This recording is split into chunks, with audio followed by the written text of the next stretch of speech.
Assalamualaikum warahmatullahi wabarakatuh. Perkenalkan, nama saya Maharani Puspita, saya dari kelas 10C. Di sini saya akan mempresentasikan tentang LKS Protista. LKS Protista atau Kingdom Protista merupakan kelompok organisme dengan struktur tubuh sederhana. Secara umum terbagi menjadi 3 jenis, yaitu protista mirip jamur, tumbuhan, dan hewan.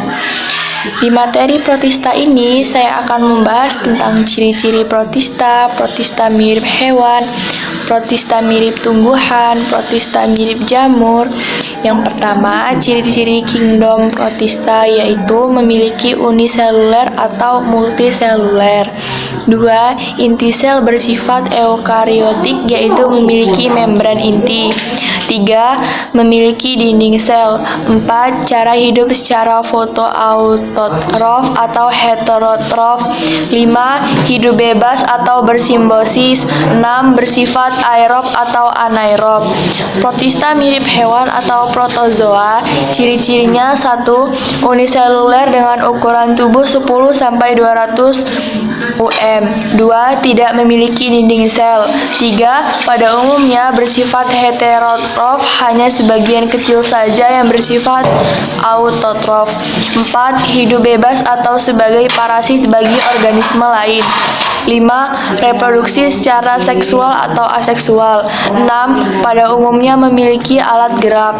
Protista ini oleh para ahli diklasifikasikan berdasarkan alat geraknya yang meliputi: yang pertama, rhizopoda dengan ciri-ciri bentuk tubuhnya tidak tetap.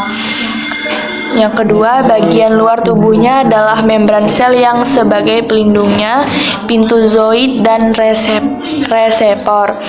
Yang ketiga, dalam membran sel terdapat 2 sitoplasma, yaitu etoplasma dan endoplasma. Yang keempat, dalam inti sel terdapat vakuola makanan dan vakuola kontraktil. 2. Flagellata dengan ciri-ciri: yang pertama, habitatnya di air tawar dan air laut.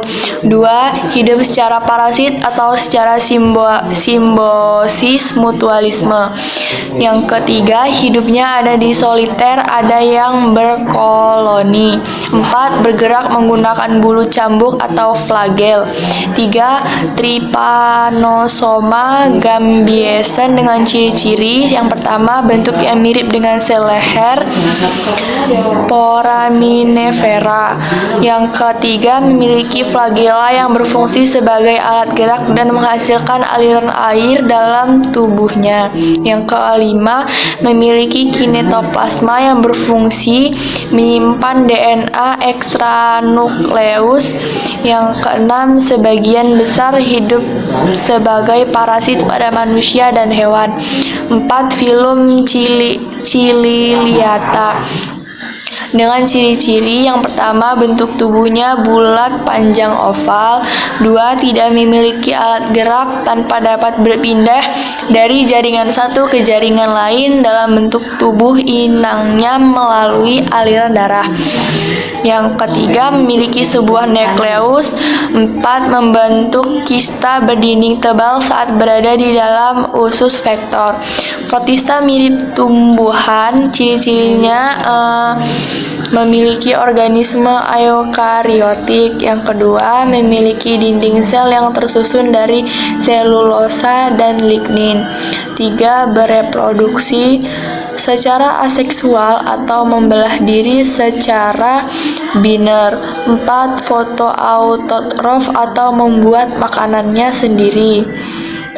5. Memiliki pigmen warna untuk memproses fotosintesis. 6. Ada yang uniseluler, namun ada juga yang multiseluler.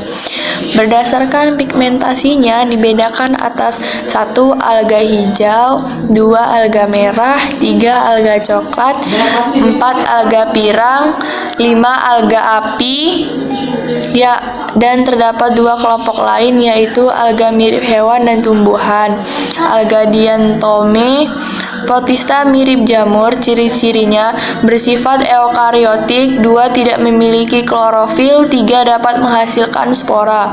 4. Bersifat heterotrof dibedakan atas 1. Jamur lendir memiliki ciri-ciri spesies yang cukup banyak. Kedua, mengandung banyak nukleus diploid, tidak mempunyai dinding sel dan membranes. Memiliki sekitar 500 spesies. 2. Jamur air memiliki ciri-ciri hidup di air atau di tempat lembab. Dinding sel berupa selulosa, mempunyai banyak inti yang terdapat dalam benang-benang hifa yang tidak bersekait. Berkembang biak secara aseksual dengan pembentukan zoospora. 3. Jamur lendir atau berskarat, ciri-cirinya bentuk tubuh seperti lendir, berintik banyak, berkembang biak secara asek dan sek. Habitatnya di hutan basah, tanah lembab, dan batang kayu yang membusuk. Sekian dari saya, terima kasih. Wassalamualaikum warahmatullahi wabarakatuh.